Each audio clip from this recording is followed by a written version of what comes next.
नमस्कार भाई लोग, स्वागत है आपका हमारे यूट्यूब चैनल पर। हम कर रहे थे सेंट्रल एसएससी जो सीजीएल का एग्ज़ाम होता है उसका सेट का डिस्कशन कर रहे थे, जीके का, है ना, जीके जीएस का। इसमें से कुछ 4 सेट कर चुके हैं, है ना, और आज करेंगे 5वां सेट। और ये सेट कब का रहेगा? तो ये सेट रहेगा 17 जुलाई 2023 में जो पेपर हो चुका है सीजीएल का, उसका रहेगा। और ये फर्स्ट शिफ्ट का रहेगा, सिर्फ फर्स्ट में जो एग्जाम हो चुका था उसका रहेगा। ठीक है, इसमें क्या रहेगा? तो पूरा का पूरा जीके का डिस्कशन रहेगा, फुली डिटेल में रहेगा, है ना। जहाँ तक ज़्यादा ही कोशिश करेंगे बता देने की, ताकि आपको अच्छा लगे। और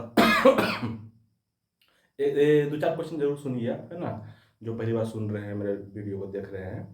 दो चार क्वेश्चन सुनिए, जरूर बताइएगा कैसा करते हैं, है ना। अगर अच्छा नहीं लगे तो बताना कि हाँ इस तरह से करिए तो थोड़ा और अच्छा रहेगा, बेटर रहेगा, है ना। हमको आपसे सीखना है भी, है ना। तो कोई सजेशन होगा तो प्लीज़ बताइएगा ज़रूर, ठीक है। चलिए, सीजीएल के एसएससी के सीजीएल का जीके का डिस्कशन रहेगा 17 जुलाई 2023 में जो पूछ चुका है शिफ्ट फर्स्ट का, है ना, जीके का। चलिए आइए शुरू करते हैं। क्वेश्चन नंबर फर्स्ट में है कि प्रधानमंत्री रोजगार योजना के दौरान शुरू की गई, मतलब किस पंचवर्षीय योजना के दौरान शुरू की गई। यहाँ पे जो ऑप्शन दिया हुआ है पंचवर्षीय योजना के आधार पर दिया हुआ है ना। तो पहले तो आपको ये जानना है, इस पर आंसर कर लेते हैं। 8वीं पंचवर्षीय योजना के दौरान ये शुरू हुआ था, प्रधानमंत्री रोजगार योजना कार्यक्रम, 8वीं पंचवर्षीय योजना, है ना। अभी ये 8वीं पंचवर्षीय योजना कब से कब तक था, है ना। तो इसके लिए आपको शुरू से सब पंचवर्षीय योजना के बारे में जाना चाहिए ऐसा हमको लगता है। और उसको जल्दी जल्दी से हम आपको कर देते हैं शॉर्टकट में कि कब से कब तक है और कैसे रखना है। देखिए, जो पहला पंचवर्षीय योजना है वो चला था कब? 1951 से 1956 तक, ठीक है। उसके बाद आया था दूसरा कब चला था? 1951 है, 1956 चला था। अच्छा, पंचवर्षीय योजना 5 वर्ष का रहेगा, है ना। तो 56 5 कितना हो जाएगा? 61, 61 हो जाएगा, ठीक है। तीसरा जो पंचवर्षीय योजना था वो था कब? 61 से 66 तक। चौथी पंचवर्षीय योजना जो था वो था 69 से 74 तक। अब देखिए, 66 के बाद आ गया था 69, मतलब 3 साल का यहाँ पे गैप रहा था। तो 3 साल जो यहाँ चला था ना, उसको बोलते हैं अवकाश। उसको बोलते हैं क्या? योजना अवकाश बोलते हैं। उसको बोलते हैं क्या? योजना अवकाश। तो सवाल यहाँ से बनता है कि योजना अवकाश कब से कब तक चला है पहली बार? तो 66 से 67, 67 से 68 और 68 से 69। 69 में फिर से आ गया था क्या? चतुर्थ पंचवर्षीय योजना, 69 से 74। तो डेट वर्ष आपको रखना है अच्छे से, कौन सा पंचवर्षीय योजना कब कब चला है, ठीक है। नेक्स्ट में है 5वां पंचवर्षीय योजना, है ना। ये चला था 74 से 78 तक। अच्छा, 5वीं पंचवर्षीय योजना देखिए 4 वर्ष का ही चला है, 74 से 78, है ना। तो ये क्वेश्चन कई बार पूछ चुका है एग्जाम में कि कौन सा पंचवर्षीय योजना है जो 4 ही वर्ष चला था या मतलब कि पूर्ण होने से पहले खत्म हो गया था। तो चला था कि 4 ही वर्ष चला था, 74 से 78 तक। क्यों? इसलिए ना कि 78 में है, देखो इससे पहले जो चला था कांग्रेस का सरकार, 78 में कांग्रेस की सरकार खत्म हो गई, गिर गई, और आ गया था किसका? जनता पार्टी का सरकार। जनता पार्टी का सरकार जब आया और प्रधानमंत्री बन गए कौन? मोरारजी देसाई। तो उन्होंने क्या किया? बोला कि नहीं, हम 5 वर्ष में काउंट नहीं करेंगे, हम हर वर्ष काउंट करेंगे कि कितना किस क्षेत्र में हमको इन्वेस्ट करना है, वहाँ से कितना रेवेन्यू मिल रहा है, ठीक है। तो इधर इसी आधार पर क्या किए? 78 में ही बंद कर दिए, मतलब 1 साल पहले ही बंद कर दिया गया। कौन किया था? जनता पार्टी की सरकार। और ये बोला था कि नहीं, हम पहले ही करेंगे, है ना।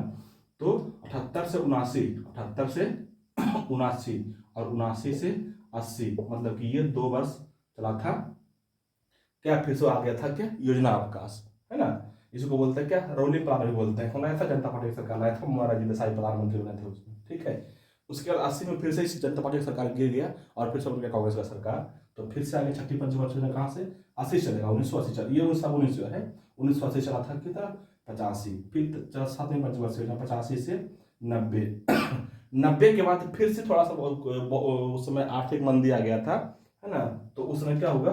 90 से 91, 91 से 92, है ना। और 92, सॉरी क्या बोल रहे हैं, 90 से 91 और 91 से 92, 91 से 92, ये 2 वर्ष चला था। फिर से रोलिंग प्लान चला था, है ना, मतलब 1 वर्ष के लिए। और फिर से आता है कहाँ पे? 8वीं पंचवर्षीय योजना का जो कार्यकाल था वो था कब? 92 से 97, 92 से 97। नौवीं पंचवर्षीय योजना का आप अब यहाँ चलेगा लगातार, है ना। 97 से कहाँ चलेगा, 97 चलेगा 2002 तक।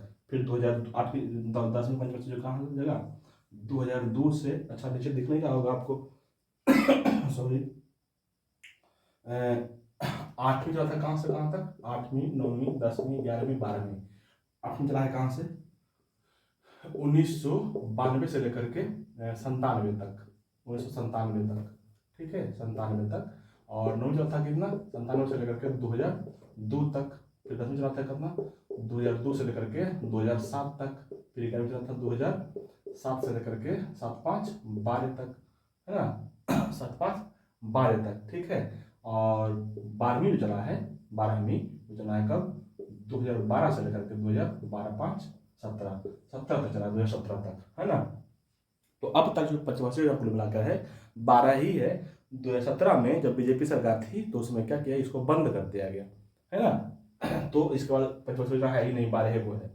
तो इस पंचवर्षीय योजना से बहुत सारे सवाल बनते रहते हैं हमेशा, है ना, और आगे बनता ही रहेगा, है ना। कभी इसका पूछ देगा कितना ग्रोथ किया था, इस किस मॉडल पर आधारित था, कैसे सवाल बनते हैं इसमें से। इसी में से ये सवाल पूछा हुआ इकोनॉमिक्स का थोड़ा सा कि मतलब कौन सा योजना किस वर्ष लागू हुआ। तो अगर ये आपको डेट याद रहेगा, सॉरी ईयर्स याद रहेगा कि किस वर्ष से लेकर के किस वर्ष तक कौन सा पंचवर्षीय योजना चला है, तो आप देख सकते हैं। और अगर आपको डेट रहेगा कि कौन सा योजना कब चला है, तो आप कर सकते हैं कि हाँ इस पंचवर्षीय योजना में योजना चला है। अब आते हैं क्वेश्चन पे। क्वेश्चन था कि प्रधानमंत्री रोजगार योजना जो था वो कब किस पंचवर्षीय योजना के दौरान चला है, हाँ। तो ये जो चला था ना प्रधानमंत्री रोजगार योजना, ये चला था 1993 ईस्वी में। तो 1993 किस में आता है, देखिए तो 1993 आता है किस में 12 साल चला है ये। 8वीं पंचवर्षीय योजना हो जाएगा कि इसका राइट आंसर हो जाएगा, है ना। मतलब कि 8वीं पंचवर्षीय योजना चला था ये योजना। तो अगर इसका डेट याद रहेगा, योजना का डेट या वर्ष कब चला था, तो आप पंचवर्षीय योजना से कनेक्ट करके कर सकते हैं, है ना। हालांकि पंचवर्षीय योजना का पूरा ईयर्स आप रखिएगा कब से कब तक कौन चला है। यहाँ से कई सवाल बनते रहते हैं। अच्छा, इससे संबंधित मतलब कि पहले जो योजना चल चुका है भारत सरकार का, उससे संबंधित कुछ और जो डिटेल्स आपको हम थोड़ा सा बता देते हैं कि कहाँ कहाँ पे किसकी कौन कौन सा योजना चला है, जो बहुत इंपॉर्टेंट है और हमेशा वहाँ सवाल बनते रहता है, आपको रखना है वहाँ से, है ना। देखिए जो सिलसिला शुरू हुआ है योजनाओं का, मुख्य रूप से जो अक्सर सवाल पूछते रहता है एग्जाम में, वो शुरू हुआ 77 से, 1977 ईस्वी से, है ना। तो 1977-78 में 3 योजना चला है। 77-78 में मुख्य रूप से चला था कितना 3 योजना। पहला है जो पहला है कौन, पहला आपको मरुभूमि विकास कार्यक्रम। पहला कौन, मरुभूमि विकास कार्यक्रम। अब देखिए अब कैसे रखना है इसको, अगर कहीं पर मरुभूमि हो गया मतलब मरुस्थल हो गया है, तो उसमें क्या करना है, वहाँ के लोगों को अन्न देना है। तो ही चला था अंत्योदय योजना, है ना। चला था क्या अंत्योदय योजना। और उसी समय चला था क्या काम के बदले अनाज योजना। तो 77-78 में 3 योजना कौन, एक था मरुभूमि विकास योजना, एक था अंत्योदय योजना, और एक था कौन काम के बदले अनाज योजना, ठीक है 77-78 में। फिर आते हैं 79 में चला है योजना, उसको बोलते हैं ट्राइसेम योजना, सॉरी हाँ ठीक है ट्राइसेम योजना है, ठीक है। एक आते हैं 80 में चला था ग्रामीण विकास योजना, है ना 80 में। फिर चला था 82 चला था ड्वाक्रा योजना। कैसे करना है, जिसे देखिए ड्वाक्रा मतलब डबल आ रहा है, डी आ रहा है ना, डी से डबल भी बोल सकता है, डी से 2 भी बोल सकते हैं। तो 82 में चला था मतलब 2 चला था क्या ड्वाक्रा योजना, ठीक है 82 में। नेक्स्ट आते हैं यहाँ पे 82 कहाँ से आ जाए 85, हाँ 85-86 में चला था बहुत बढ़िया योजना, जिसको बोलते हैं क्या बहुत फेमस योजना है, जिसको बोलते हैं इंदिरा आवास योजना। इंदिरा आवास योजना कब चला था 85-86 में ही चला था, ठीक है बहुत बढ़िया क्वेश्चन है। और एक आते हैं 88-89 में चला था क्या 10 लाख कुआं कार्यक्रम चला था क्या 88-89 में, ठीक है। और 89 मतलब कि 89 में चला था 2 योजना, जिसको बोलते हैं पहला का नाम क्या जवाहर रोजगार योजना और नेहरू रोजगार योजना। मतलब जवाहर रोजगार योजना और नेहरू रोजगार योजना जो चला था कब चला था कब 89 में चला था, ठीक है। 89 के बाद आगे बढ़ते हैं तो यही आता था 93, जो क्वेश्चन दिया हुआ आपका 93 में है ना 1993 में तब चला था यही कौन सी प्रधानमंत्री रोजगार योजना। और इसी चला था एक योजना और प्रधानमंत्री रोजगार आश्वासन योजना, दोनों चला था 93 में ही, है ना। तेरहवीं बार आता है 97 में 97 चला है सॉरी, स्वर्ण जयंती शहरी विकास योजना। स्वर्ण जयंती शहरी विकास योजना चला था कब? 97 में। यही रहेगा स्वर्ण जयंती ग्रामीण योजना को चला था 99 में, है ना। एक रहेगा ग्रामोदय योजना नहीं, ये उससे पहले आते हैं। ग्रामोदय योजना 2000 में है। उससे पहले 1999 को एक योजना और है, जल्दी नहीं बोल रहे हैं। 1999 में एक योजना और है उसको बोलते हैं ग्रामीण समृद्धि योजना, 1999 में, ठीक है। फिर 2000 में आते हैं। 2000 में 3 योजना है ना। 2000 में मुख्य रूप से 3 योजना। एक है अंत्योदय अन्न योजना। देखो 77 में था, 78 में था अंत्योदय योजना, है ना। यहाँ पे है 2000 ईस्वी में है अंत्योदय अन्न योजना, अलग अलग है दोनों। और 2000 ईस्वी में ही एक है क्या? अन्नपूर्णा योजना। और 2000 ईस्वी में ही एक है ग्रामोदय योजना। तो तीनों है ना। 2001 में आते हैं जनश्री योजना शुरू किया गया था, जनश्री योजना 2001 में, है ना। और एक कहाँ पे आते हैं? 5 में आते हैं, 2005 में। 5 में चला था क्या यही भारत सरकार अधिनियम 2005 के तहत राष्ट्रीय ग्रामीण रोजगार योजना चला था। राष्ट्रीय ग्रामीण रोजगार योजना जिसको बोलते हैं नरेगा, 2005 अधिनियम के तहत 2006 में शुरू हुआ था। तो सब कुछ यहाँ से रखना है, सारे के सारे सवाल। अच्छा, ये सब सवाल ऐसा योजना है जो हमेशा लगभग पूछते ही रहता है ना। अच्छा, यहाँ से अगर ईएस आपका हो गया कि कब चला था योजना, तो आप ऐसे कनेक्ट कर सकते हैं कि किस पंचवर्षीय योजना में चला था, किसके कार्यकाल में चला था। सारे सवाल यहाँ से कर सकते हैं, ठीक है। तो इस तरह से आपको रखना पड़ना है। चलिए आगे बढ़ाते हैं। क्वेश्चन नंबर दूसरा है कि बाण गंगा उत्सव प्रतिवर्ष महाराष्ट्र में निम्नलिखित में से किस स्थान पर मनाया जाता है? इसका आंसर होगा नासिक, है ना। और आंसर हार्ड नहीं है, बहुत आसान है। इसके पहले हम जब डिस्कशन कराए हैं और गोदावरी नदी आया है तो इसका बताए हैं हमें ट्रिक, है ना, कि सबसे पहले बात पता रखना है क्या कि गोदावरी नदी निकलती कहाँ से है। तो निकलती कहाँ से है? नासिक के त्र्यंबक पहाड़ी से निकलती है गोदावरी योजना नदी, है ना। और फिर बताते हैं कि गोदावरी नदी का सहायक नदी कौन कौन है। इतना बार पूछता है इसका सहायक नदी का नाम ना, कि मतलब बहुत बार पूछा हुआ क्वेश्चन है कि गोदावरी की सहायक नदी कौन कौन है ना। तो उसके सहायक नदी का नाम हम बोलते हैं, वहीं से क्वेश्चन पूछा हुआ, वहाँ से कनेक्ट करके बना सकते थे इस क्वेश्चन को। देखिए गोदावरी नदी के सहायक जल्दी दिन क्या हो रहा है, गोदावरी नदी के सहायक नदी जो है, नदियाँ जो है वो कौन कौन है। अब देखिएगा, पेन वेन मान इंद्र सब प्राण पूर्ण कर। क्या बोले? पेन वेन मान इंद्र सब प्राण पूर्ण कर। ये सारी नदियां जो है गोदावरी के सहायक नदी है। कौन कौन है? पेन गंगा, ये जो वेन है ना वही बाण गंगा, जो क्वेश्चन में दिया हुआ था बाण गंगा। तो यहाँ से कनेक्ट करके आप मान सकते थे नासिक की तरह है ना। पेन वेन हो गया बाण गंगा। पेन वेन मान इंद्र एक मानेर नदी है, एक इंद्रावती नदी है ना। पेन वेन मान इंद्र, है ना, इंद्रावती हो गया। सब प्राण पूर्ण है, सबसे जगह एक साबेर नदी है, साबरी नदी है। पेन वेन मान इंद्र सब प्राण पूर्ण है, प्राणहिता कई बार पूछ चुका है एग्जाम में, प्राणहिता किसकी सारी नदियाँ है ना। और एक है पूर्ण से पूरा नदी, ठीक है। ये सारी नदी किसका है? गोदावरी का सहायक नदी है। तो यहाँ से कम देखिए, जीके कहीं से भी पढ़िए, सबको कनेक्ट करके रखिएगा, तो कहीं ना कहीं से आप ऑप्शन से ढूंढ के कर सकते हैं उसको, है ना, इस तरह से। चलिए क्वेश्चन नंबर 3 में है कि आधुनिक शिक्षा को देश में आधुनिक विचारों के प्रसार के साधन के रूप में देखने वाला प्रथम समाज सुधारक कौन थे? तो इसका जो आंसर होगा वो होगा राजा राम मोहन राय। राजा राम मोहन राय ही है जो ब्रह्म समाज की स्थापना किए थे कब? 1828 ईस्वी में, है ना। और उसी ब्रह्म समाज के जरिए जो है बहुत सारे लोगों में ये प्रचार किया गया था आधुनिक शिक्षा के बारे में और महिला उत्थान के बारे में, है ना। वहीं से एक सवाल बनता है कि इसमें जो है ना सती प्रथा की परंपरा को खत्म करने का भी बहुत बड़ा चला था मुहिम, है ना। अच्छा, अगर राजा राम से सवाल पूछता है तो बहुत बढ़िया सवाल पूछता है। एक बात रखना है क्या? संवाद कौमुदी इनका पत्रिका का नाम है, जो बहुत फेमस है, बांग्ला भाषा का है, बहुत फेमस है। कई बार पूछा सवाल क्वेश्चन है। संवाद कौमुदी किसका पत्रिका है? राजा राम मोहन राय का, है ना। और 3 गो स्थापना ऐसे किए हैं जो हर बार पूछता है एग्जाम में, उसका आपका लगना कैसे ट्रिक्स है। याद रखिएगा, राजा के आत्मा वेदांत ब्रह्मा में, क्या बोले, राजा के आत्मा वेदांत ब्रह्मा में, मतलब कि राजा मोहन राय के जितना भी काम की स्थापना किए हैं सब इसमें आ जाएगा। क्या क्या आ जाएगा सर? तो क्या बोले हैं, राजा की आत्मा वेदांत ब्रह्मा में, मतलब कि आत्मा से हो जाएगा आत्मीय सभा, वेदांत हो जाएगा वेदांत कॉलेज, और राजा की आत्मा वेदांत ब्रह्मा में, ब्रह्मा मतलब ब्रह्म समाज, है ना।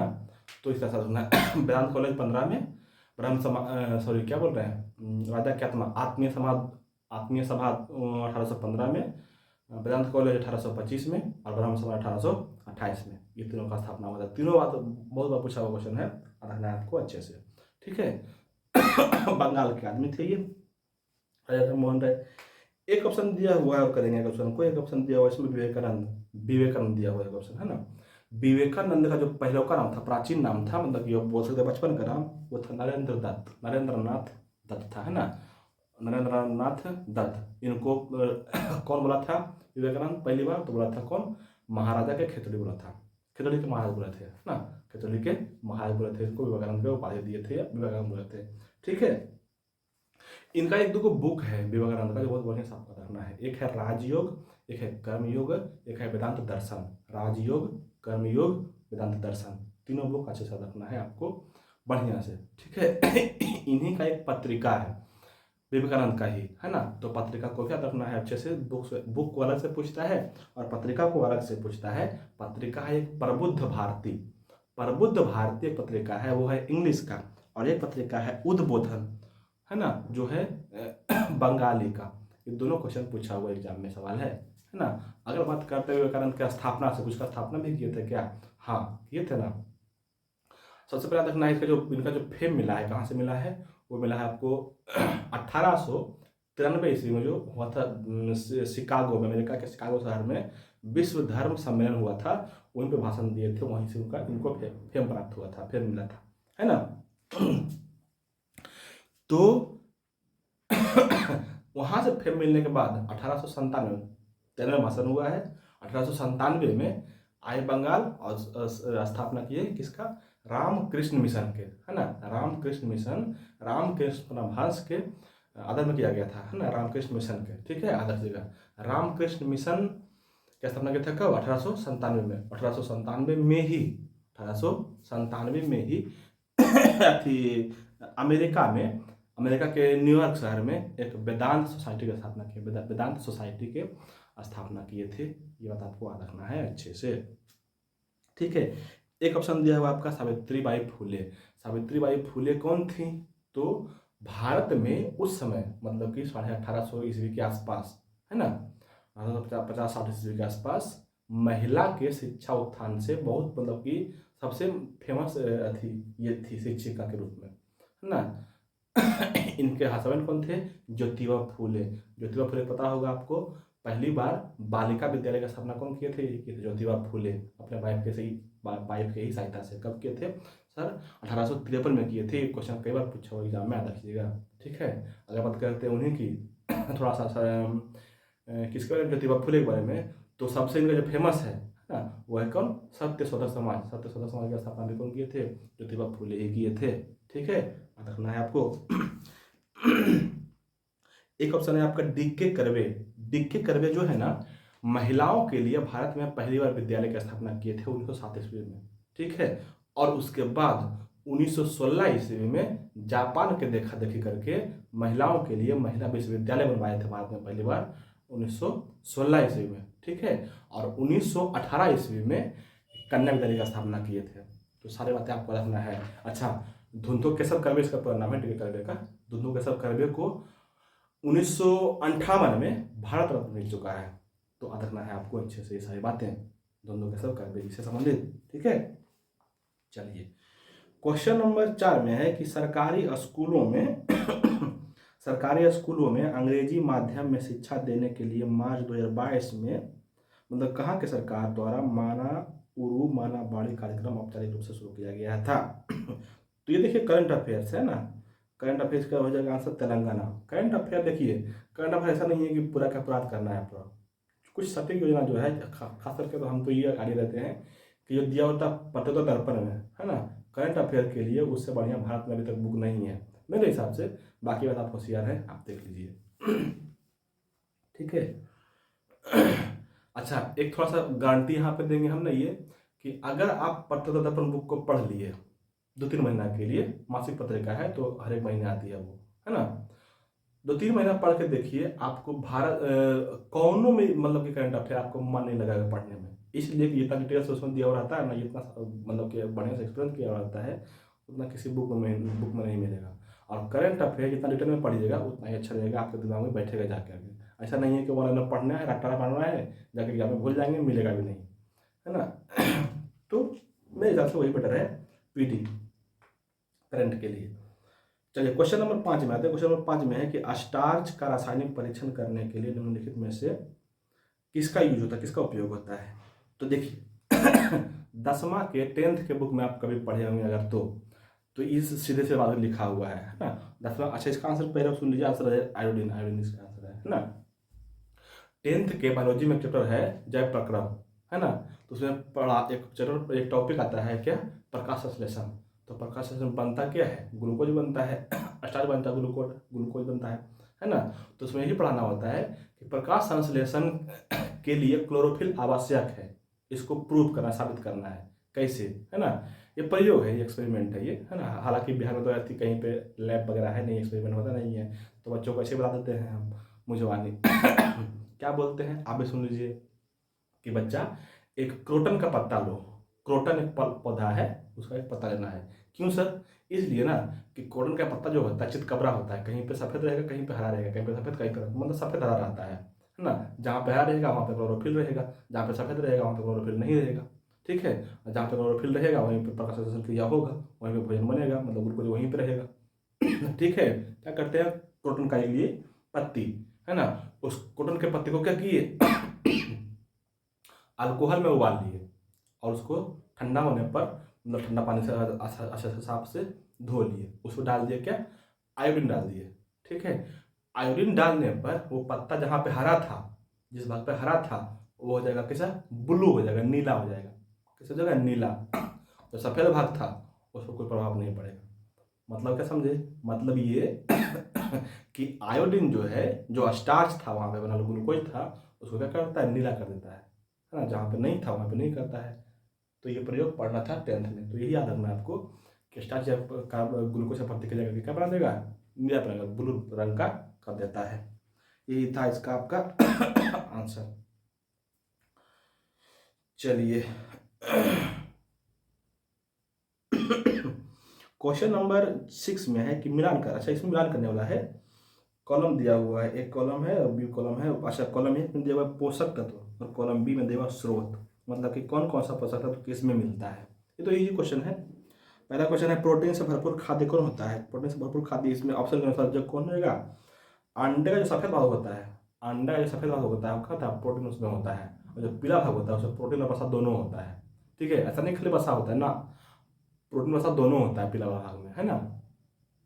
इसीलिए जो जिम वगैरह जाता है, या जिम कभी जाते होंगे आप लोग, देखते होंगे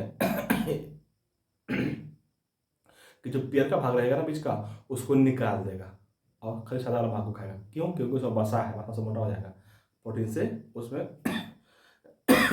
एनर्जी मिलेगा। ठीक है, तो हो जाएगा आपका अंडा का सफेद भाग हो जाएगा प्रोटीन से भरपूर। एक है वसा, वसा किस में होगा, मक्खन और पनीर में हो जाएगा, तो आपका क्या, वसा। कार्बोहाइड्रेट किस में होगा सर, कार्बोहाइड्रेट गेहूं में होगा, और विटामिन सी किस में होगा, नींबू में होगा। ये तो इजी क्वेश्चन है, आसान से कर सकते हैं इसको। क्वेश्चन नंबर 7 में है कि पद्म विभूषण प्राप्त करने वाले उड़ीसा के पहले ओडिसी नर्तक कौन थे। देखिए अब इस तरह के ट्रेंड चल चुका है एसएससी में कि पूछता है कि उसको पद्म पद्म भूषण कब मिला है, पद्म विभूषण कब मिला है। और अच्छा नहीं, करंट नहीं पूछता है, मतलब पीछे बैकेट में पूछता है, बैकेट वाला 2004 वाला 5 वाला ऐसे पूछता है ना। तो कुछ ऐसे ऐसे बात दे देते हैं, लेकिन आपका रखना है, हो सकता है कि अगले एग्जाम में रिपीट कर दे। तो इसको ये मिला है किरुचरण महापात्र को, किसको मिला है, किरुचरण महापात्र को, ओडिसी से संबंधित नर्तक जो फेमस है। कुछ कुछ हम बोल देते हैं, आप रख लीजिएगा, सारे इसी में ऑप्शन में ही लिखा, सारे ऑप्शन का कर लीजिएगा ना, कौन कौन है। एक तो यही हो गया किरुचरण महापात्र, दूसरा हो गया संयुक्ता पाणिग्राही, संयुक्ता पाणिग्राही भी बहुत फेमस ओडिसी नर्तक है। ठीक है, एक है माधवी मुग्दल है, और एक है सोनल मानसिंह। ये सारे सारे क्या है, ओडिसी नर्तक है। बढ़िया बढ़िया क्वेश्चन है यहाँ पे, देखना है अच्छे से। चलिए एक क्वेश्चन नंबर 8 में है कि मास्की शिलालेख वर्तमान में कहाँ है ना। क्वेश्चन नंबर 8 में क्या है, मास्की शिलालेख वर्तमान में कहाँ है। तो मास्की जो है ना वो वर्तमान में आपको मतलब है कहाँ पे, कर्नाटक के रायचूर जिला में है मास्की, है ना। कभी पढ़े होंगे आप अगर अशोक के बारे में, तो वहाँ पढ़ते होंगे मास्की शिलालेख, है ना। तो मास्की शिलालेख में अशोक का नाम देवानाम प्रिय अशोका है। देवानाम प्रिय अशोका मिलता है अशोक का नाम मास्की शिलालेख में, ठीक है। मास्की शिलालेख और किस संबंधित है सर, तो मास्की शिलालेख जो संबंधित है वो पुलकेशिन द्वितीय के विजय का वर्णन है उसमें, किसमें, मास्की अभिलेख में, है ना। मास्की अभिलेख को कौन लिखा है, तो ये लिखा है कौन, रवि कीर्ति लिखा, रवि कीर्ति, है ना। देखना है सब आपको अच्छे से।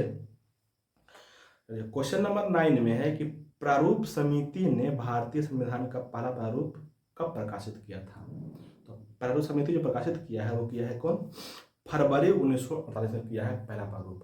फरवरी 48 में पहला प्रारूप, अक्टूबर 48 में दूसरा प्रारूप, और तीसरा और अंतिम प्रारूप जो था वो था वही 26 नवंबर 1949 को फाइनल वाला, है ना, याद रखना है। अगर पूछते प्रारूप समिति के अध्यक्ष कौन थे, तो कौन थे, B.R. अम्बेडकर अध्यक्ष थे प्रारूप समिति के, है ना। अगर पूछ दे कि प्रारूप समिति में कितने सदस्य थे, मतलब अध्यक्ष के अलावे, तो 6 सदस्य थे अध्यक्ष के अलावे। कौन कौन थे सर, तो सुन लीजिए, हम नाम बताते हैं सबका। जैसे याद रखना, कैसे आपको याद रखना है, जैसे याद रखना है उसे हम बोलेंगे, है ना। देखिए सुनिए, पहला है अयंगर अय्यर, क्या बोले, अयंगर अय्यर, दो नाम हो गया। तीसरा है अयंगर हो गया, अय्यर हो गया, एक और होता है आपका कौन, हाँ, माधवी मचारी। अयंगर अय्यर, माधवी मचारी, मुंशी, और एक है सादुल्ला, ठीक है। इस तरह से 6 गो अन्य सदस्य है उसको अध्यक्ष को छोड़ करके, है ना। तो ये सारे बात आपको देखना है अच्छे से। अच्छा, यहाँ से सवाल बना हुआ कई बार, है ना, ऐसे लिख देगा, 4 ऑप्शन दे देगा, बोलेगा कौन प्रारूप समिति के साथ सदस्य नहीं रहे थे, तो यहाँ पे फंस सकते हैं आप, ठीक है।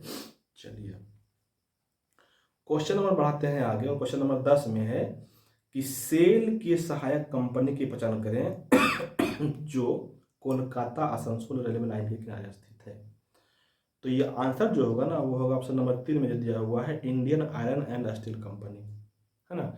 Indian iron and steel company जो है ना, कभी पढ़े होंगे आप, बर्नपुर वेस्ट बंगाल में पड़ता है डिस्ट्रिक्ट, उसी में एक जगह है कुल्टी, वहीं पे है ये, कुल्टी में है, ठीक है।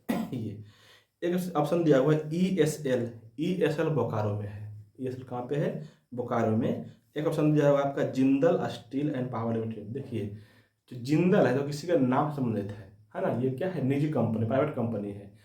प्राइवेट कंपनी अक्सर मतलब जनरली नाम से भी रहता है ना, लेकिन सरकारी कंपनी नाम से नहीं रहेगा, क्योंकि उसमें किसी का नाम नहीं रहना है, तो भारत सरकार का है। अब जिंदल किसी का नाम है, वो नाम से है, ठीक है। और एक जो सबसे फेमस है वो है कौन, टिस्को, वही Tata iron and steel company, है ना। कहाँ पे है, जमशेदपुर में, जिसको बोल सकते हैं आप क्या, टाटा नगर में है ना, झारखंड में। कब बना था ये, 1907 ईस्वी में जमशेदजी टाटा इसका स्थापना किए थे। क्वेश्चन नंबर 11 में है कि उस फ्रांसीसी जौहरी का नाम बताइए जिसने मुगल काल के दौरान कम से कम 6 बार भारत की यात्रा की। हाँ, 6 बार भारत की यात्रा किया था, तो इसका राइट आंसर जो होगा वो होगा कौन, जीन, सब कुछ ठीक ठाक है, हाँ ठीक है, जीन बैप्टिस्ट टैवर्नियर जो है 6 बार आए थे भारत, है ना। कब आए थे सर, तो इसका कोई डेटा स्पष्ट नहीं है, लेकिन याद रख लीजिएगा 1628 से लेकर के 1668 तक, मतलब कि उस दौरान आया था वो, है ना। अच्छा, इस दौरान कौन था भारत में शासक, इस दौरान कौन था, शाहजहां था। शाहजहां 1628 में गद्दी पर बैठा था, 1657 में मतलब बीमार हो गया था, उसका जो बेटा था औरंगजेब उसको हटा दिया था, है ना। आपको पता होगा आगरा में बंद कर दिया था बीमार बाप को, है ना। और 57 में खुद गद्दी पर बैठ गया था कौन, औरंगजेब।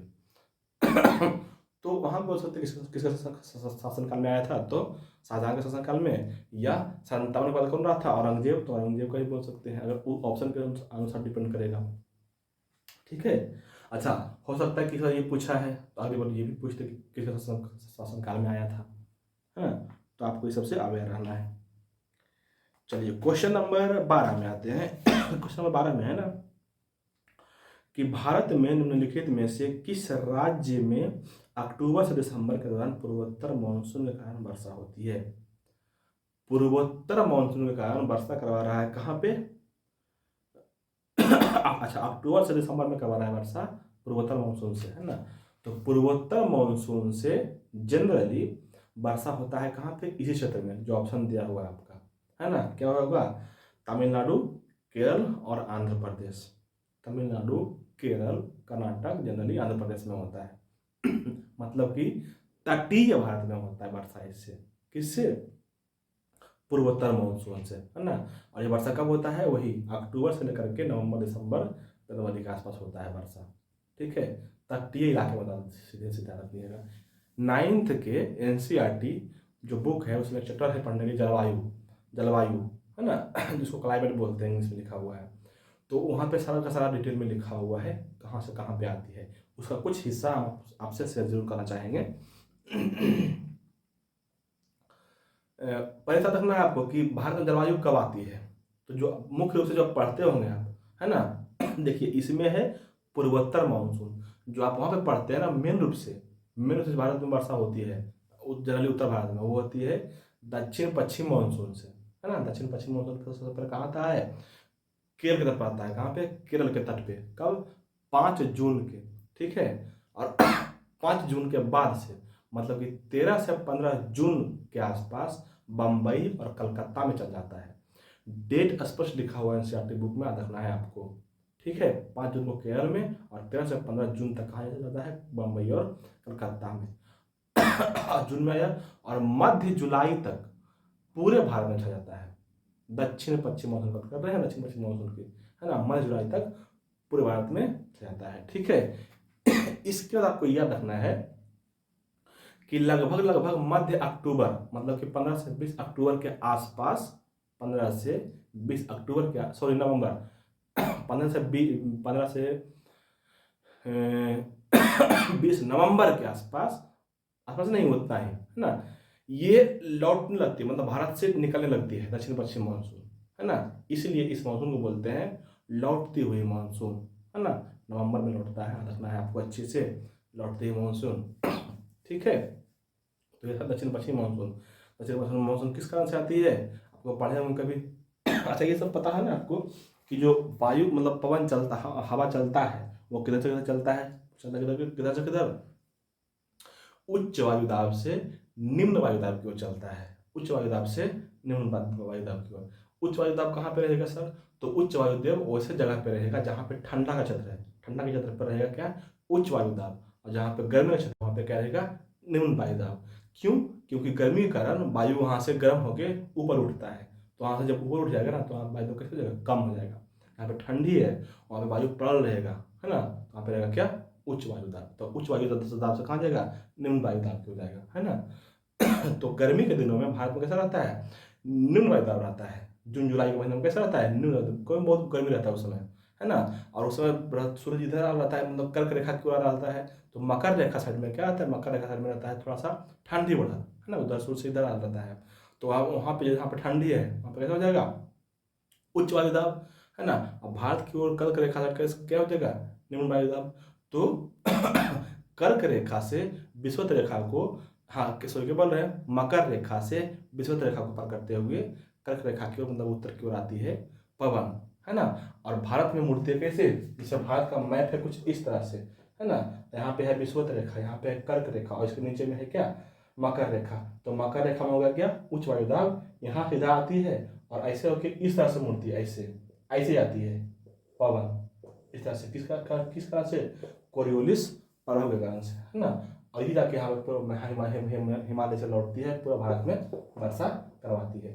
ठीक है, यहाँ पे ये तो दक्षिण पश्चिम मानसून है। एक था पूर्वी उत्तर मानसून जो इधर से आती है, इधर से आती है और इधर निकलती है, इधर से आती है इधर निकलती है, इधर से आती है इधर निकलती है। तो यही जो निकलता है ना वही वर्षा करवाता है इस क्षेत्र में, तटीय क्षेत्र में, तटीय क्षेत्र में। ठीक है, और किधर से आ रहा है, कौन किधर जा रहा है, ये सब कुछ अच्छे से स्पष्ट बात लिखा हुआ है। चलिए बहुत हो गया बकवास, इसमें आगे बढ़ाते हैं। क्वेश्चन नंबर 13 में हो गया कि मशीनें, उपकरण और औजार तथा भवन किस प्रकार की वस्तुओं के उदाहरण है। ये इकोनॉमिक्स का सवाल है, जो आंसर होगा वो कौन होगा, पूंजीगत वस्तु होगा, पूंजीगत वस्तु, है ना। अब देखिए पूंजीगत वस्तु किसको कहते हैं, वैसा वस्तु जो किसी वस्तु के निर्माण में जरूरी हो, हाँ, जो किसी वस्तु के निर्माण के लिए उपयोगी हो, लाभदायक जरूरी हो, है ना, उसको बोलते हैं क्या उसको बोलते हैं पूंजीगत वस्तु। जैसे देखो इसमें एग्जाम्पल दिया हुआ है, मशीन, किसी वस्तु को हमको जूता बनाना है तो मशीन चाहिए होता है, उसके बिस्किट बनाना होता है तो मशीन चाहिए, उपकरण चाहिए, औजार चाहिए, और घर मतलब एक जगह चाहिए ना, भवन घर, है ना, फैक्ट्री लगाने के लिए। तो सारी चीज़ें क्या है ये सब जरूरी है किसी चीज़ को बनाने के लिए, तो इसको बोलते हैं क्या, पूंजीगत वस्तु बोलते हैं। दूसरा एक ऑप्शन है उपभोक्ता वस्तु। ये वस्तु क्या है, उपभोक्ता वस्तु। उपभोक्ता वस्तु वैसे वस्तु को बोलते हैं जिसका उपभोग किया जाता है, उसको बोलते हैं उपभोक्ता वस्तु, है ना। जैसे क्या हो जाएगा सर, जैसे राइस है, राइस जो फैक्ट्री से बन के आता है उसका हमको क्या करते हैं, मतलब फैक्ट्री से अथी होकर आता है उसका हम लोग उपयोग करते हैं, वो सब क्या है, उपभोक्ता वस्तु है। मोबाइल का यूज कर रहे हैं आप, वो क्या है, उपभोक्ता वस्तु है, जो उपभोक्ता यूज करता है खुद उसको बोलते हैं उपभोक्ता वस्तु, है ना। मोटरसाइकिल ले रहे हैं उसका हम यूज कर रहे हैं, वो क्या है, उपभोक्ता वस्तु है। तो ऐसे वस्तु को क्या बोलते हैं, उपभोक्ता वस्तु बोलते हैं। एक है मध्यवर्ती वस्तु, एक है क्या, मध्यवर्ती वस्तु। ये क्या होता है सर, ये होता है मध्यवर्ती वस्तु वैसे वस्तु को बोलते हैं जो किसी वस्तु को या किसी चीज को बनाने के लिए मतलब उपयोग किया जाता है, किसी भी चीज को बनाने के लिए उपयोग किया जाता है, उसको बोलते हैं क्या, मध्यवर्ती वस्तु। जैसे क्या होगा सर, जैसे देखिए अभी हम बोले हैं कि बनाना है हमको, क्या बनाना है, बिस्किट। तो बिस्किट के लिए जो पूंजीगत वस्तु का यहाँ पर मशीन था, उपकरण था, वो सब मेरे पास है ना। लेकिन उस मशीन को चलाने के लिए आपको ईंधन की आवश्यकता होगी, उस मशीन को चलाने के लिए आपको इलेक्ट्रिसिटी की आवश्यकता होगी, है ना। तो ऐसे वस्तु को जो पूंजीगत वस्तु को चलाने के हेल्प में आए, चलाने के काम में आए, है ना, और उससे चीज़ें तैयार हो, वस्तुएं बने, उसको बोलते हैं क्या, मध्यवर्ती वस्तु, है ना। जैसे क्या हो जाएगा सर, इलेक्ट्रिसिटी हो जाएगा, ईंधन हो जाएगा, है ना इसे बोल सकते हैं क्या, मध्यवर्ती वस्तुएं हैं। ठीक है, और एक वस्तु यदि एक ऑप्शन जो दिया हुआ है निम्न कोटि के वस्तु, है ना। ये क्वेश्चन तो इतना ना बार पूछ चुका है ये सीजीएल में, कुछ कहेगा नहीं। निम्न कोटि की वस्तु ऐसे वस्तु को बोलते हैं। अच्छा देखिए, निम्न कोटि की जो वस्तु होता है ना, एक दूसरे के रेस्पेक्ट में होता है, तुलनात्मक रूप में होता है ना। कैसे सर, तो ऐसे जैसे मान लीजिए आप गए मार्केट, है ना, मार्केट में गए और एक जगह देखे क्या कि दो तरह का गोभी रखा हुआ है। एक रखा हुआ जिसको बोलते हैं ब्रोकली, हरा वाला गोभी, है ना, और एक रखा हुआ सफेद वाला गोभी जो जनरल रहता है। तो जनरल गोभी जो सस्ता रहता है, हरा सफेद वाला रहता है फूल गोभी, वो क्या रहेगा, सस्ता रहता है जनरली। और जो ब्रोकली जिसको बोलते हैं हरा वाला, वो महंगा रहेगा, है ना। तो जो हरा गोभी है वो क्या है, बढ़िया वस्तु है, जबकि जो हरा सफेद गोभी है वो क्या है उसको बोलते हैं आप क्या, निम्न कोटि की वस्तु। मतलब एक दूसरे की तुलना किया तो क्या हुआ, सस्ता हो गया, है ना। अच्छा, यहाँ पे निम्न कोटि के वस्तु को ही एक और नाम दिया जाता है, बोलते हैं उसको गिब्बन वस्तु, गिब्बन वस्तु या गिब्बन आर्टिकल बोलते हैं, है ना। तो यहाँ से एक सवाल यह बनता है कि गिब्बन वस्तु जब किसी के आय में जब वृद्धि होती है ना, किसी के आय में जब वृद्धि होती है तो गिब्बन वस्तुओं का मांग घट जाता है। आय में वृद्धि के साथ क्या होता है, गिब्बन वस्तुओं की मांग घटता है। कैसे, अब कोई सस्ता चीज है और किसी का आय बढ़ गया है तो सस्ता चीज लेगा क्या, महंगा चीज लेगा, है ना। तो इस कारण से चलिए ये सारा क्वेश्चन हो गया, क्वेश्चन नंबर 13। अब आते हैं क्वेश्चन नंबर 14 में। क्वेश्चन नंबर 14 में है कि किसकी प्रतिरोधकता का मान सबसे अधिक है। तो इसमें क्या दिक्कत है, इसमें क्या जाएगा, नाइक्रोम आ जाएगा। क्यों, इसलिए कि हम बार बार पढ़ते हैं कि हीटर में लगाते हैं क्या, नाइक्रोम का तार क्यों लगाते हैं, क्योंकि अधिक उसके प्रतिरोधक क्षमता हो, है ना। ये हो जाएगा किसका क्या, राइट आंसर। सबसे कम प्रदूषण किसका होता है, चांदी का होता है। क्वेश्चन नंबर 15 में है कि असद अली खान कौन सा वाद्य यंत्र बजाते हैं, है ना। असद अली खान बजाते हैं क्या, रुद्र बीना बजाते हैं, रुद्र बीना, है ना। असद अली हो गया, सादिक अली हो गया, है ना, दयमंती हो गया, ये सारे बजाते हैं क्या, रुद्र बीना के वादक हैं। देखिएगा एक ऑप्शन दिया हुआ आपका तबला, है ना। तबला एक ऑप्शन दिया हुआ है, इसका जो आंसर होगा तबला वादक कौन कौन है, तो कुछ जो फेमस तबला वादक है उसको हम बताते हैं। एक तो जो सबसे फेमस है वो अल्लाह रखा है, अल्लाह रखा क्या बजाते हैं, तबला, कई बार पूछ चुका है एग्जाम में। अल्लाह रखा क्या हो गया, तबला।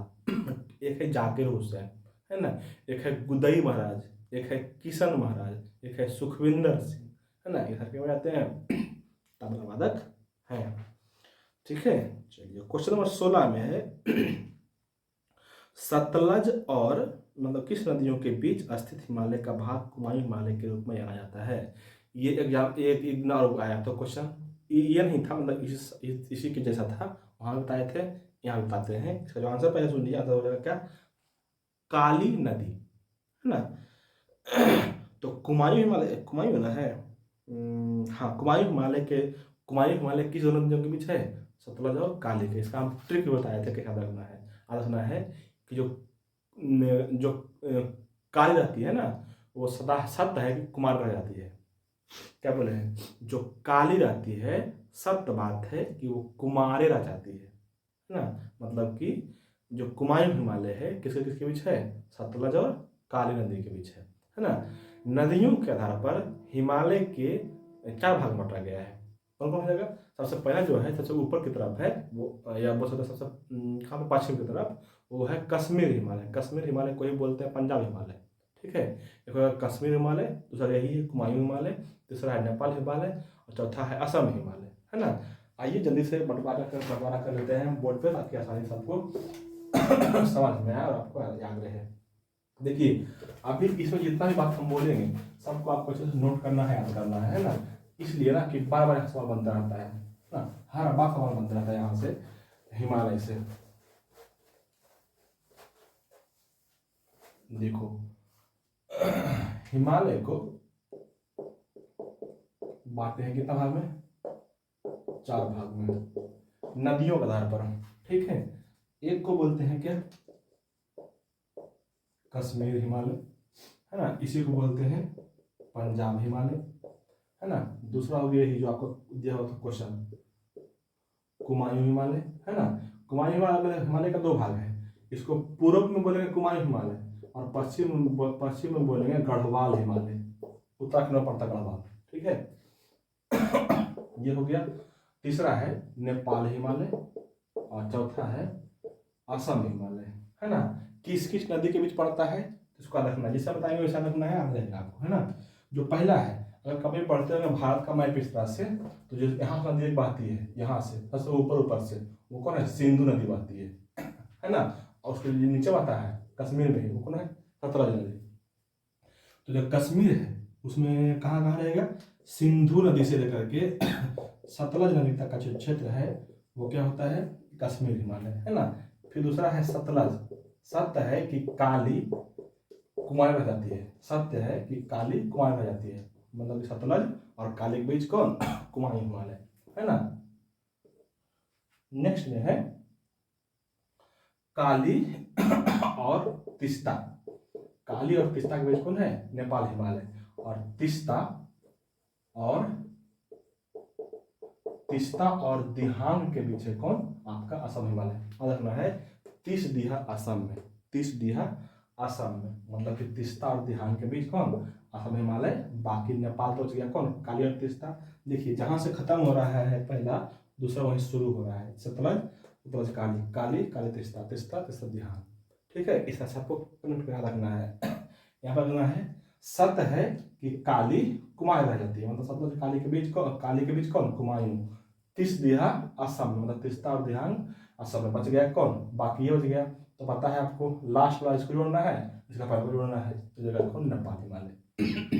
ये तो हो गए नदियों के नाम। ठीक है, अब इसका कुछ और नाम है, देखो यहाँ पे हो गया क्या, यहाँ पे कश्मीर हिमालय का दो नाम हो गया, कश्मीर हिमालय, पंजाब हिमालय, दोनों में से कोई रहेगा, ध्यान रखना है। कुमायूं हिमालय के दो भाग, पूर्वी भाग को बोले हैं कुमायूं, पश्चिमी भाग को बोले हैं गढ़वाल, उत्तराखंड में पड़ता है गढ़वाल। नेपाल हिमालय जितना भी सर्वोच्च चोटी है, जो बहुत ऊंचा चोटी है, वो कहाँ पड़ता है, नेपाल हिमालय में। कौन कौन पड़ता है सर, सुन लो। सबसे ऊंचा कौन है, एवरेस्ट, कहाँ पे, नेपाल हिमालय में। तो दूसरा ऊंचा कौन है, कंचनजंगा, मकालू, है ना, कामेत, ये सभी पड़ता है किसमें, नेपाल हिमालय में, है ना। कोसाईनाथ, ये सब पड़ता है कहाँ पे, नेपाल हिमालय में। इसको पता करना है अच्छे से, है ना। असम हिमालय क्या पड़ता है सर, असम हिमालय में जो सबसे प्रमुख क्वेश्चन पूछता है यहाँ से, नामचा बरवा, जो हिमालय का सबसे पूर्वोत्तर भाग है, वह नामचा बरवा किसमें पड़ता है, असम में। असम में, ठीक है। तो यहाँ से आपको याद रखना है ये सारी बातें। इसके अलावा कुछ दर्रे हैं यहाँ पे, है ना, जैसे नाथुला, जलेपला, नाथुला हो गया, जलेपला हो गया, और हो गया आपका कौन, सेला हो गया, कारपेला हो गया। ऐसा दर्रा कहाँ पे है, असम हिमालय में है, ठीक है। कश्मीर, अच्छा इसमें नेपाल कर लिए। कुमायूं जल्दी से बोल देते हैं, कुमायूं का क्या पड़ता है, देखिए कुमायूं का बड़ा क्षेत्र कौन है, उत्तराखंड का। उत्तराखंड में क्या पड़ता है, केदारनाथ हो गया, बद्रीनाथ हो गया, त्रिशूल हो गया, है ना, और एक हो गया नंदा देवी, बहुत फेमस है ना। कहाँ पड़ता है, ये में पड़ता है, सारे पर्वत है, ठीक है। और यहाँ पे रखना है, यहाँ पे क्या, हाँ, भूमिताल, राकसताल और नैनीताल, ये तीनों कहाँ पड़ता है, मतलब झील कुमायूं हिमालय में पड़ता है, ठीक है। आ जाइए जम्मू कश्मीर हिमालय में। कश्मीर हिमालय में रखना है एक ट्रिक से, क्या रखना है ट्रिक से, तो रखना है जो कश्मीर हिमालय का ट्रिक है, वो है आपका क्या,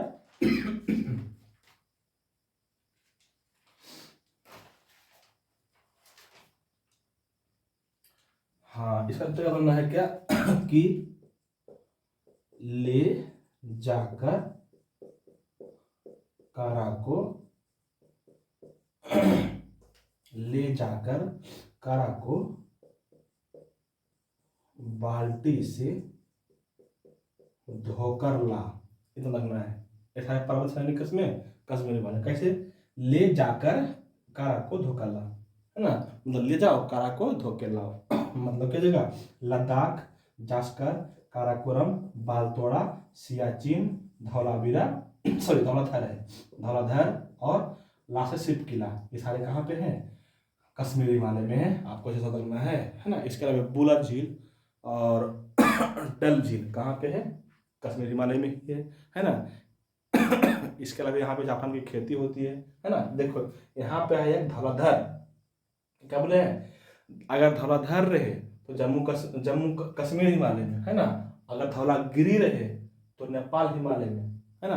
अगर धौलावीरा रहे तो हड़प्पा का स्थल है वो। तीनों अलग है, धौलाधर, धौलागिरी, धौलावीरा, ठीक है। चलिए क्वेश्चन नंबर आगे बढ़ाते हैं। क्वेश्चन नंबर कौन हुआ, हाँ 16 हो गया, 17 में आते हैं।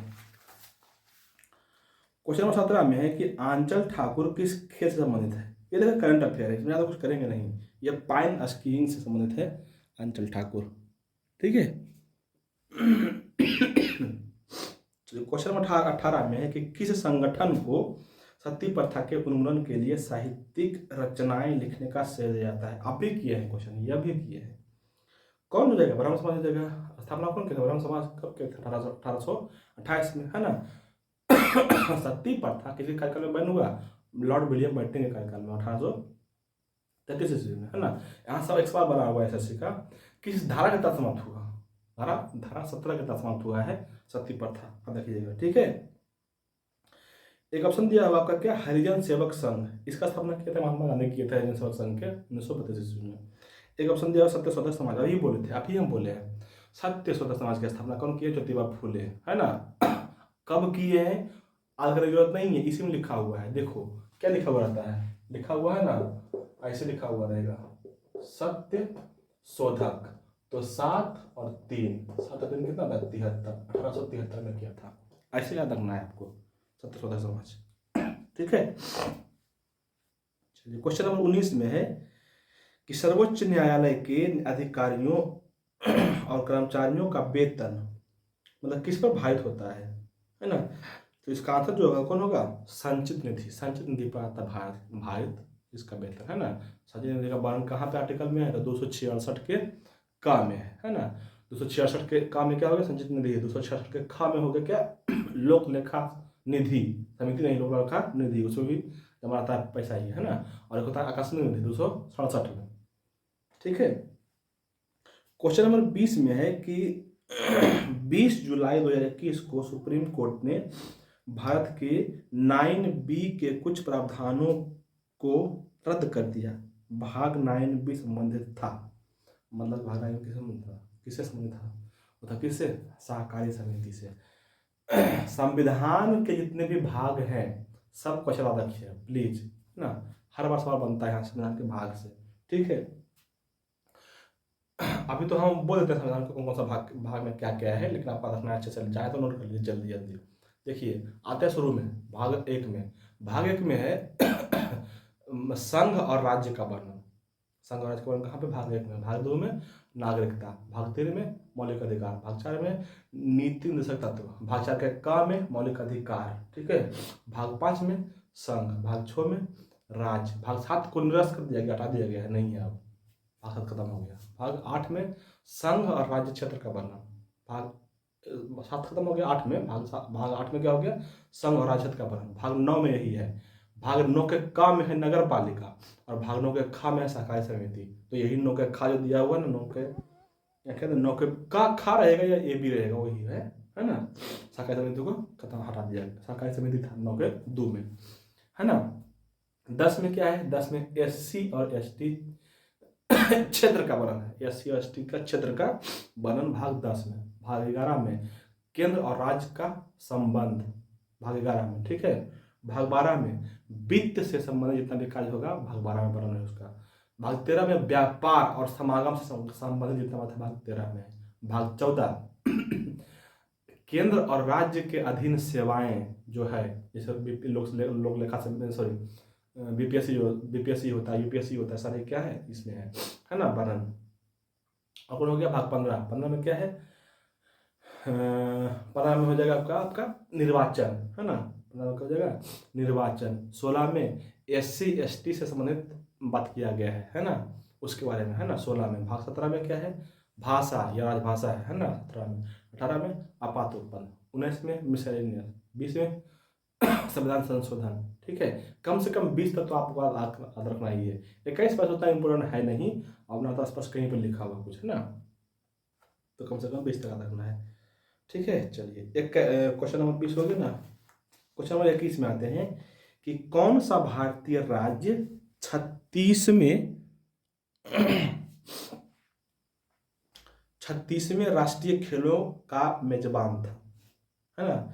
देखिए 36वां राष्ट्रीय जो खेल था वो होता कहाँ पे, गुजरात में। 37वां जो होगा वो कहाँ पे, गोवा में। 38वां जो होगा उत्तराखंड में। 39वां जो होगा मेघालय में।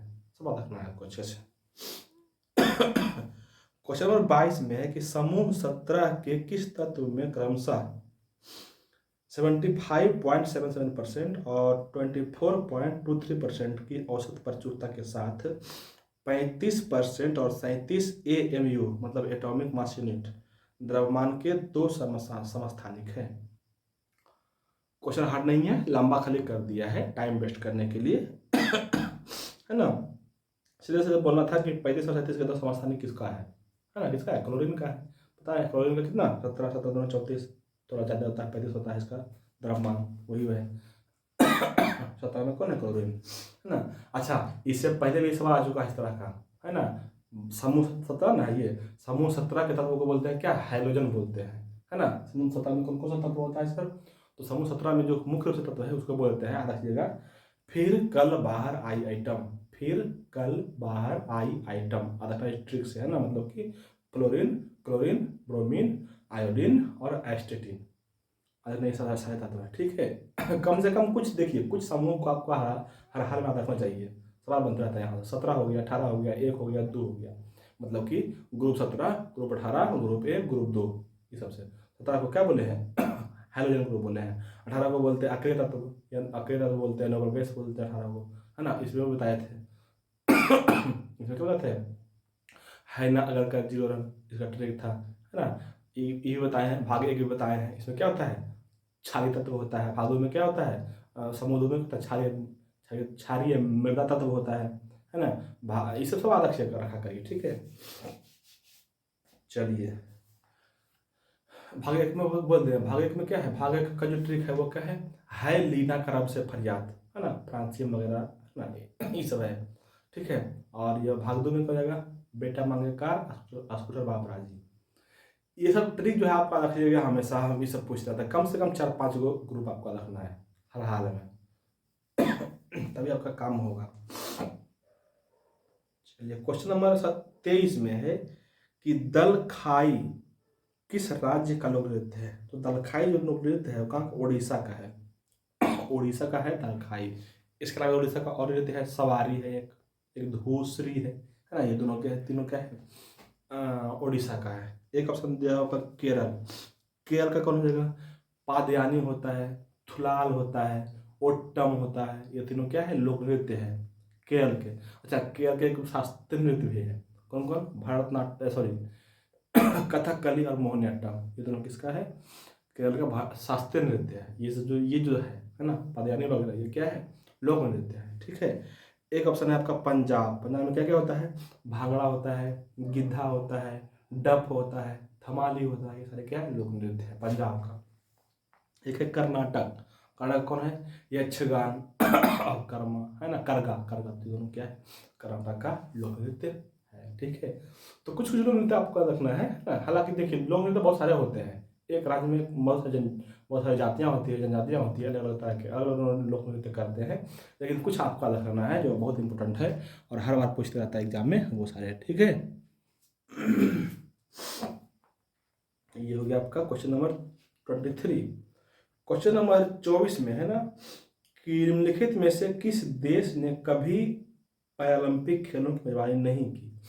क्या होगा, भारत होगा इसका आंसर, भारत में कभी भी नहीं हुआ है। इसका ट्रिक बताए हैं कई बार, है ना, ओलंपिक खेल के लिए ट्रिक बताए हैं, आप रखिएगा ट्रिक।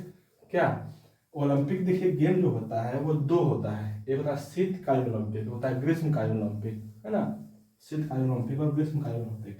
शीतकालीन ओलंपिक का ट्रिक बताए थे, शीतकालीन ओलंपिक का ट्रिक बताए थे क्या, जाफर की अम्मी गरमाया, मतलब कि जापान, फ्रांस, अमेरिका, है ना। कब कब हो जाएगा, 2020 ईस्वी में, 24 में और 28 में। 2028 में कहाँ पे होगा, अमेरिका में। 2024 में हो गया है फ्रांस में, जो होगा फ्रांस में, और 20 में हो गया था कहाँ पे, जापान में, है ना। जाफर की अम्मी गरमाया ग्रीष्मकालीन ओलंपिक है। एक बार शीतकालीन ओलंपिक, अर्थात उसको क्या बचाओ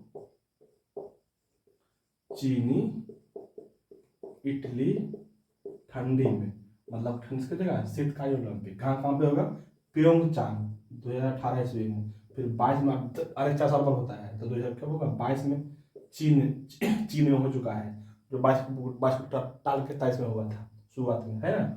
और इटली के मिलान शहर में होगा 2022-26 में होगा, है ना, दोनों लगना है ना। अच्छा जहाँ पे शीतकालीन हुआ, जहाँ पे ग्रीष्मकालीन हुआ, जस्ट उसके 1 महीने के बाद ही, कुछ दिन के बाद ही शुरू होता है, वहीं पे पैरालंपिक गेम भी वहीं पे होता है ना, वहीं पे होता है। तो इसको पैरालंपिक के अलग नहीं करना है, ठीक है, वहीं पे होगा। भारत में कभी नहीं हुआ है, भारत में राष्ट्रमंडल खेल हुआ है 2010 में। चलिए क्वेश्चन नंबर 25 में है कि राष्ट्रीय ग्रामीण रोजगार गारंटी अधिनियम 2005 के तहत काम का अधिकार योजना पहले चरण में कितने जिलों में लागू की गई थी। अब भी क्वेश्चन बताए हैं, क्वेश्चन नंबर पहले के था ही उसमें बताए थे, वही इसको बोलते हैं राष्ट्रीय ग्रामीण रोजगार योजना गारंटी अधिनियम कब लाया था, 1905 में, इसी के तहत 1906 में लाया गया था यही ग्रामीण रोजगार योजना 2006 में, है ना।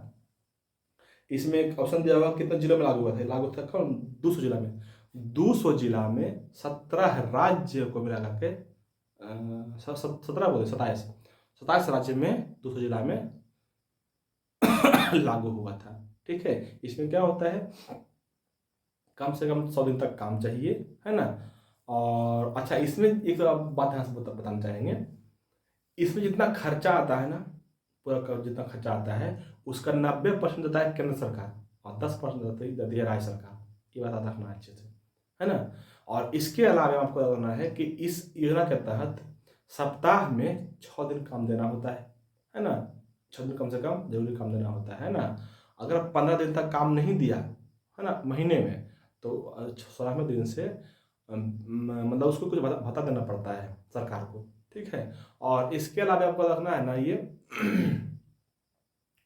कि इसके तहत 5 किलोमीटर के अंदर में ही काम मिलना चाहिए। अगर 5 किलोमीटर से अधिक दूर में दे दिया काम, तो उसके बदले जितना वेतन मिलता है ना, उसमें जितना पैसा मिलता है उसका 10% और उसको दिया जाएगा मजदूर को। तो 10%, और कितना केंद्र सरकार का, कितना राज्य सरकार का है, कितना लागू हुआ है, याद रखना है ना। अच्छा, एक क्वेश्चन और यहाँ से आ गया। ये जो था पहली बार जो लागू किया गया था कब, 200 डिस्ट्रिक्ट में, है ना। लेकिन दूसरी बार जो लागू किया था 2008 में, दूसरी बार लागू किया था 614 जिला में, 614 जिला में लागू किया गया था, ठीक है। तो ये सारी बात आपको रखना है। इसी का नाम था नरेगा। इसी के बाद में कर दिया गया था, नरेगा का नाम बदल गया मनरेगा, महात्मा गांधी के नाम पर कर दिया गया मनरेगा, है ना। तो ये था आपका क्वेश्चन नंबर 25, और क्वेश्चन नंबर लास्ट भी बोल सकते हैं इसको, ठीक है। तो इस तरह से समाप्त हुआ आपका 17 जुलाई 2023 का फर्स्ट शिफ्ट का जीके जीएस कंप्लीट रूप से, ठीक है। अगर आपको अच्छा लगा तो कुछ बोलिए कि हाँ अच्छा लगा, खराब लगा। कोई सजेशन देना चाहते हैं कि हाँ ऐसे करिए, ऐसे करिए, थोड़ा बेटर होगा, तो हम कोशिश करेंगे। अगर आपका सजेशन हमको अच्छा लगा तो ट्राई करेंगे उसको फॉलो करने के लिए, है ना, मानने के लिए। बाकी बात, थैंक यू।